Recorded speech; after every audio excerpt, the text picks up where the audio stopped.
Comment prendre 30 kilos après les avoir perdus? Je te laisse écouter cet extrait et deviner la réponse à cette question. La première fois que tu as perdu les 30 kilos. C'était pas vraiment un régime, en vrai, c'est juste que je faisais attention à ce que je mangeais. Je mangeais beaucoup de légumes pendant mes repas pour combler justement cette envie de manger. Et après, c'était que à base de poulet ou alors de poisson, des choses comme ça. Et c'est tout, hein. Et boire que de l'eau, surtout stopper tout ce qui était soda, sucre, tout ça.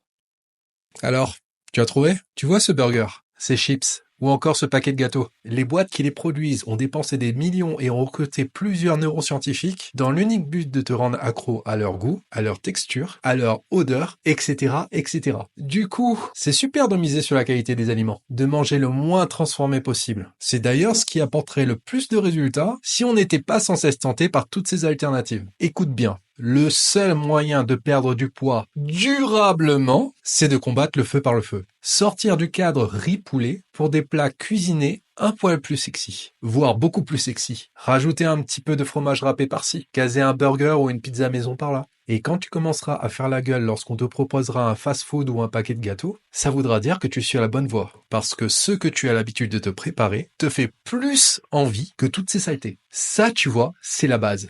La première étape. Et c'est d'ailleurs comme ça que Théo a reperdu 26 kilos au cours de 3 mois de coaching.